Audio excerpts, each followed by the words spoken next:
What's the difference between a command and an event? Both are messages. They're serialized payloads containing a bunch of information that another service needs to know about. So why do we have two different names? There are some different ways we can look at this. But first, let's start with what the words command and event really mean in plain English to get an idea of the intent behind them. A command is like an instruction or a demand. It says, go and do this thing, whereas an event is a thing that has happened. It's just a fact. The thing was done. One key difference is when these messages happen in relation to the thing happening. A command happens before and an event happens after. This shows in the conventional names of the messages: do thing, make payment, close account. The verbs use the present tense and imperative mood. This is different to done thing, made payment, closed account. These are in past tense because the event has already happened by this point. Commands come before the thing happens, events come after. This might seem like a trivial distinction, but it has an important impact on validation. Commands can be rejected, like if they're invalid or if there's an error trying to perform the action. That would just mean the thing never happens. But events, on the other hand, well, the thing's already happened by the time the event is published. They can't be rejected. It's a fact that the thing has happened in the past, and anything reading the message must handle that accordingly. Another important difference in the choice of wording is who the message is intended for. Commands are written in second person. They're addressed to the recipient directly, who is the implied subject to the verb. You do the thing, you make the payment. And, not that it makes a difference in English, but it's the singular form of you. There's only one intended recipient of a command, which is the system that is expected to do the thing. The sender knows exactly who is supposed to receive the command. But events aren't really addressed to anyone specifically. There's just enough language missing from the event name that you could consider them to be in first person using a perfect tense, like I have done the thing, as if the speaker is the system that published the event.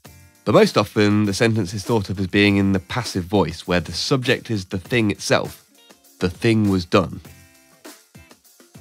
Unlike in a command, there's no intended recipient, just anyone that wants to listen. That could be no one, someone, or it could be many different systems that all care about the same event, one of which may be the system that sent the original command. This is why message brokers have the ability to fan out messages and put copies of them into different queues for each recipient. If we look at which systems cause which other systems to handle something, we see this clear flow of control from left to right. The original command sender initiates the flow, which causes the middle system to do the thing and then publish the event, which in turn causes the event to be handled by the subscribers. But who owns the data contract for each message? Well, for the command, it's the system that knows how to do the thing that defines what the message should look like. It defines the format, the object structure, and the names of the properties. Only it knows what information it needs to do the thing, like the ID for the payment or the name on the account. The sender of a command must depend on that data contract to know exactly what properties it can put on the command that it sends. So the direction of dependency points in the same direction as the flow of control. For the event, it is also the system that knows how to do the thing that defines what the message should look like. The subscribers of the event must depend on that data contract to know exactly what properties they can expect to find on the event when they receive it. The direction of dependency is reversed. It points in the opposite direction to the flow of control.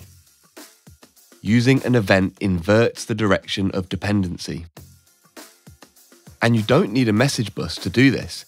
You can use the same patterns with any type of communication, such as with an HTTP web API.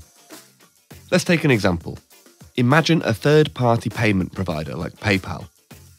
You can integrate with their system by reading their API documentation and seeing what requests you can send to their APIs.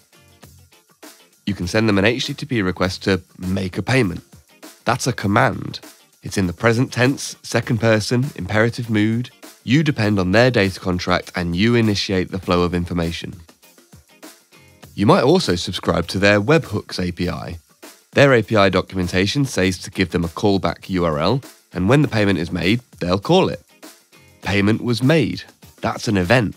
It's in past tense, third person, passive voice. You still depend on their data contract, but they initiate the flow of information. So commands can exist outside of messaging. When they do, they're sometimes differentiated from queries, such as get payment, which is another concept called CQRS. You can watch my video about that on this channel here. Events also exist as a concept unrelated to messaging.